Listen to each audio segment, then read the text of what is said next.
All right. Hey, how's everybody doing?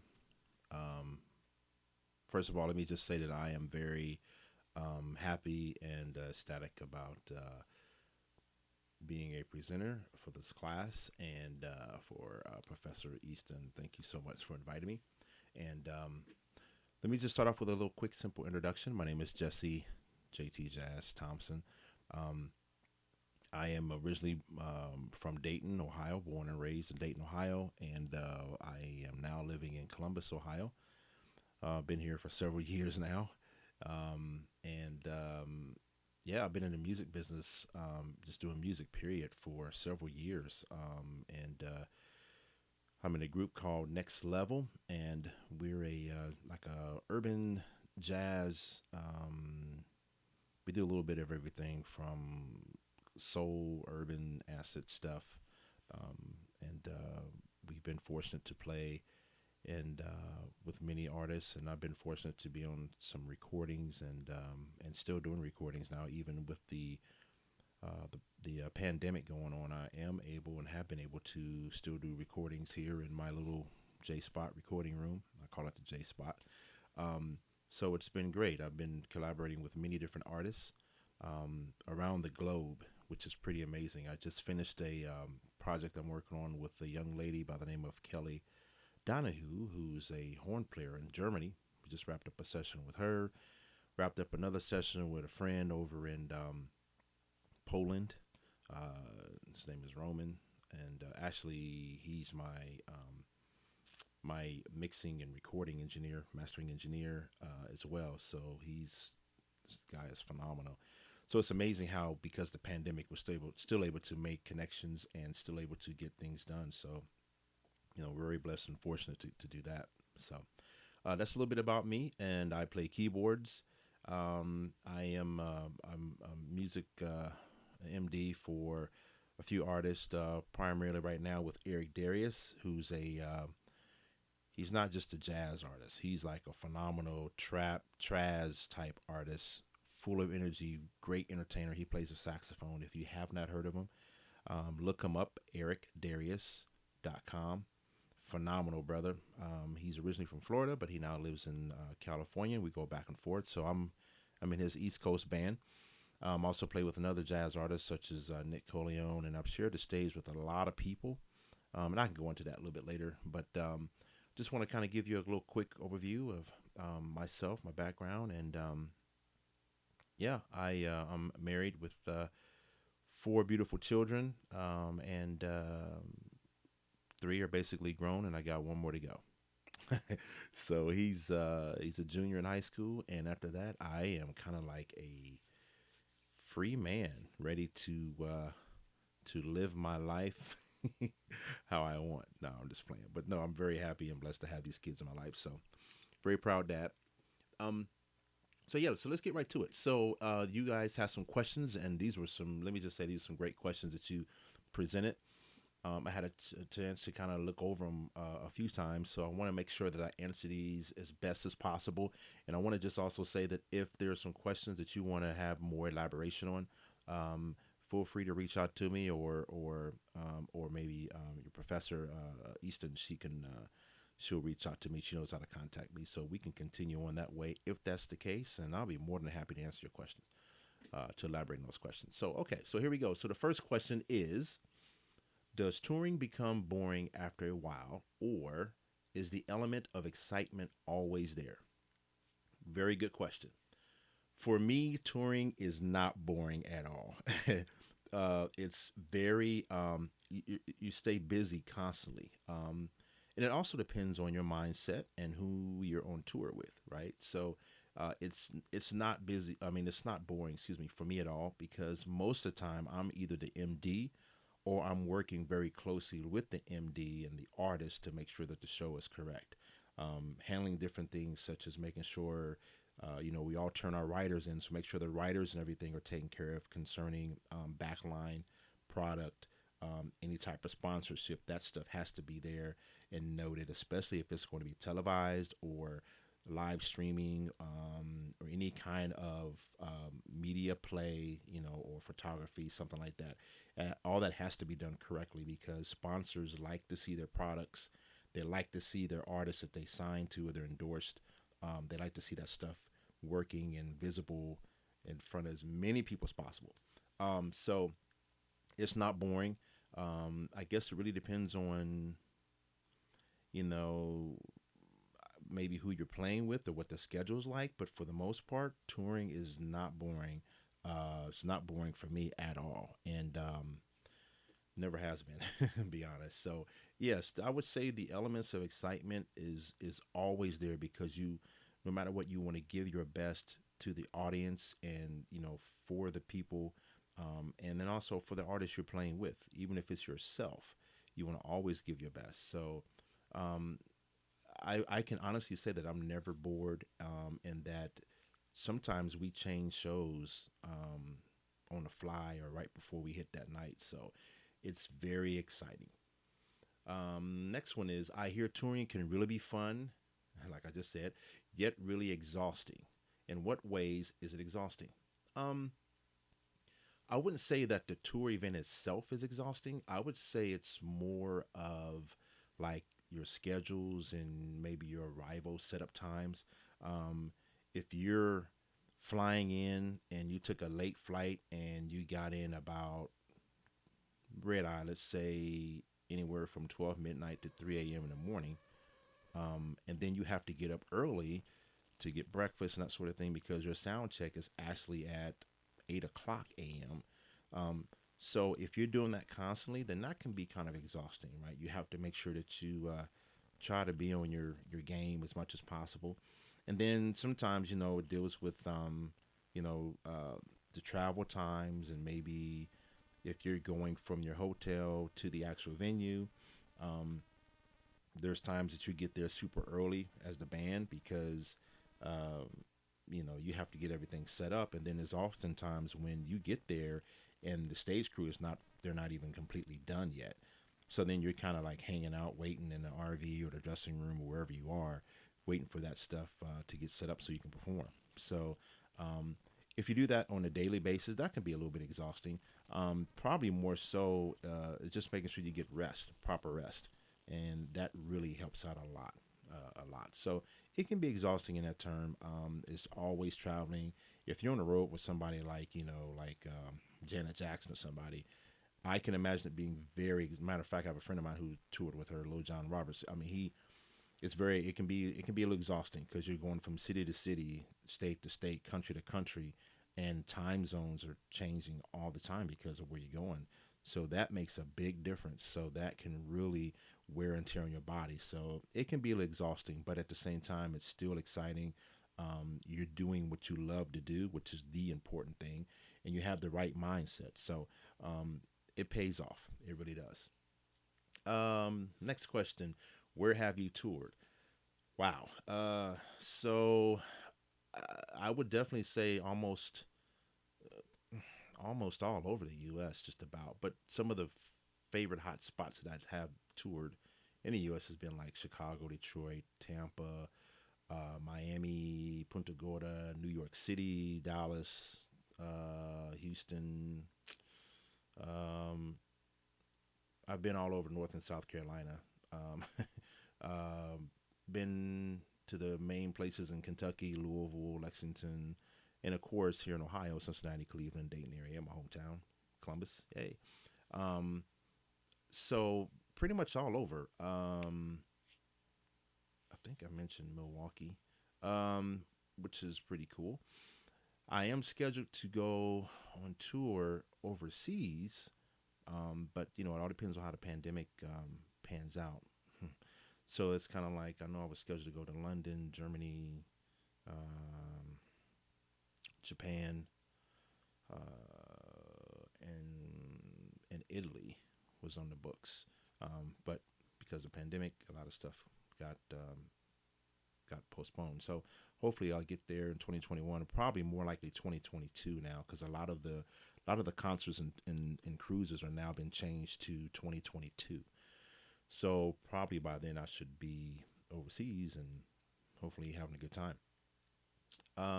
Here's another. The next question is, how have you learned to balance the touring lifestyle and your personal life? In other words, if you're married and have a family, how do you manage spending time with them, and also how do you make sure you're staying mentally and physically healthy? So it's a twofold question. So yeah, so um, I would say, as far as me balancing my lifestyle with my personal life, because yes, I am married, like I said, and we have children. Um, I always make sure that we schedule time together to do something, especially during the times that I'm off. Um, most recently, we've been doing a lot of weekend touring. Well, except for pandemic, but so that kind of gave me time to do things before I hit the road or just as I get back. So we make sure that we always do something, whether we're watching a movie or we go somewhere or hang out at the park. We used to go to movies all the time. Um, Go out to eat or just play games. A lot of times now we spending a lot of time together watching some movies, TV, playing family games, board games, all kind of stuff, and just conversing. So, that makes a big difference. So you always want to make sure that you integrate that. So that's how I do it. I normally plan. We normally have things planned so when I'm not on the road, that we're doing something together as a family, when possible. And then if I do get a call when I'm off, but depending on what that is like, if the pay is really well, and it's fairly easy, then we just reschedule and we go ahead and I'll go ahead and hit the road and come right back or something like that. But having time for your family and friends, your loved ones is very important, very important. So that's how I do that. As far as how do I make sure I'm staying mentally and physically healthy, um, mentally healthy would deal with staying away from as much drama as possible, keeping your mind fresh and clear from that stuff.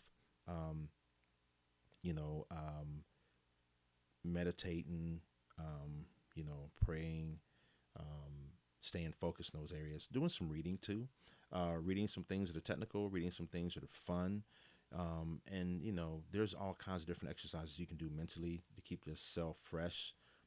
But for the most part, don't take in any junk or garbage, such as all kinds of rumors and bad social media and stuff like that. And that's kind of hard to do with social media today. But you want to, you kind of want to like push all that stuff aside and just stay free from that. Sometimes it's best to not to even look at the news. You kind of want to keep your mind fresh a little bit, and you can do a skim catch up later. But those are the main things that I do. Which you do your prayer, your meditation, even some fasting, some reading, just staying focused, and always keeping a positive attitude and learning how to produce that positive attitude for others. That makes a big difference because people feed off of your energy, and if you have good energy, positive energy, they feed off of that, and it makes a big difference. And just having a good time, laughing and smiling, just enjoying yourself, enjoying life. Health wise, physically healthy. Um, I've been slacking off lately, but for the most part, you make sure you get your walks in, exercise in, hit the gym or hit your personal weights at home. Have some stuff here, do that, and then just staying mobile. Keep moving, drink plenty of water. That sort of thing. So it that makes a big difference. So that helps out a lot. And oftentimes when you're on the road, if you don't not able to get to a gym, you just kind of do some things in your hotel room. A couple, some of the fellas and I, we get together and we would do a little quick workout or go down and go swimming or maybe hit weights in the weight room in a hotel or just walking around the city whenever you get time after a show or something like that. We walk, walk, walk. That is the best exercise. And it's easy on your body, so you're not like overexerting yourself. So we all walk together in the cities. Like we go to Tampa or somewhere, we're walking all over, right there next to the ocean line, the bay, and going to different venues and checking things out, different stores and stuff. So that all makes a big difference. Um, Next question is any tips and advice for learning how to keep a healthy balance of life while traveling and staying busy? Okay, I think I kind of touched on it a little bit. Yeah, some other tips you can take on would be eating healthy meals, such as veggies and nuts. Try to eat fresh foods, right? Stay away from the canned stuff, the preservative stuff. Stay away from a lot of sweets, especially on the road. Make sure you eat good, healthy food. Don't eat something that you're not for sure about. If you're uncertain, then make sure you go with something that is good for you and healthy. and then try not to overeat a lot. That makes a big difference. Drink plenty of water. Take your vitamins and your essentials. Just drink plenty of water, water, water, water. You can never go wrong with that. And it's just a matter of flushing your system out. But yeah, something. It's okay to try different foods and things like that, but make sure you're aware of what you're eating, and make sure you just drink plenty of water, no matter what. Um, Next question. Also, do you prefer booking independently or through a reputable booking agency? I have been dealing with personal booking myself. Um, I know with the group we've tried using a couple booking agents and or agencies, and it just didn't work out. So we've been doing a lot of booking ourselves, and it's been pretty good. It could be a lot better. I currently have a publicist that I'm working with now, and she is phenomenal. So she's starting to get things lined up for me.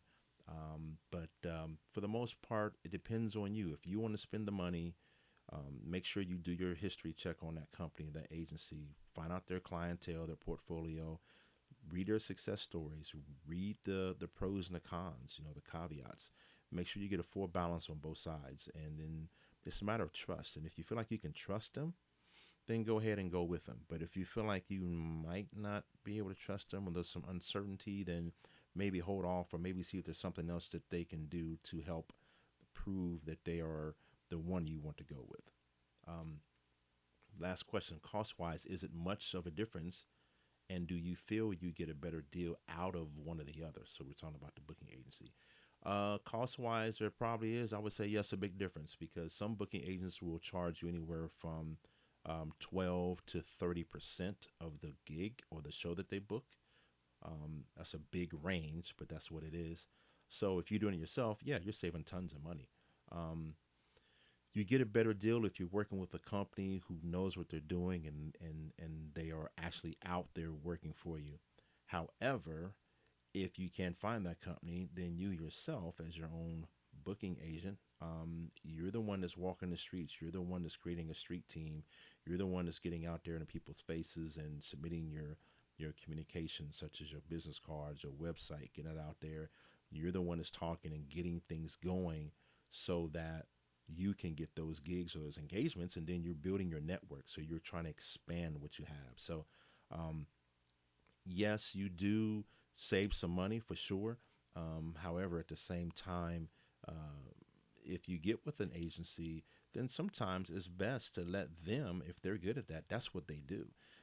That way you can focus on your product. You can focus on your craft, right? You can focus on the thing that you really know, that you're supposed to be doing, and then they can help by doing what they're supposed to do, which is booking you.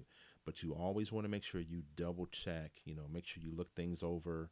Don't take it for granted, like, they're the booking agency, I'm gonna let them take care of everything.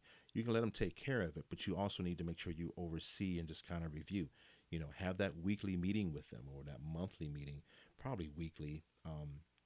Making sure you're staying on target and you're on task, right, towards meeting your goal, reaching your goal, and then setting a whole new set of goals above that. Um, so it's really up to you. It's all about trust. It's all about your willingness to do the investigation and your homework and to see if that company is right for you, or if you're not ready for it financially or whatever, then you go ahead and do it yourself and you network. Because the good thing about musicians in the music industry, period, there is it's a small world out there, but the network is huge. So I might know you, you might know Quincy Jones, and then Quincy Jones knows whoever else. And next thing you know, it's just going in a big circle, and your name is out there because you have a relationship with me. I have a relationship with you. Um, Quincy Jones, and I know, P Diddy, and then all these other people, so it's one big circle. So don't be afraid to go out there and do your homework, you know. So listen, I think it's about 19 going on 20 minutes, and I really appreciate the questions. Thank you guys so much for inviting me. I know that these are some unprecedented times right now, but just keep hanging in there. Keep that positive attitude, and stay positive. Um, we're going to get through this. It's going to be an epic year. We're praying that it's going to be an epic year for 2021 and moving forward. So just hang in there. And have any other questions, just let your professor know, and she would get with me. And if we need to do an extension or kind of, collaborate or go a little deeper in detail about these questions or other questions, I'll be more than happy to do so. So thanks again. Take care. Enjoy your life. This moment is too short not to. Life is too short. And one person said that one candle lighting another candle doesn't go out. So make sure you do something to help one another, and let's all be there for one another and do what we're supposed to do, and a good thing. All right, take care. Talk to you later.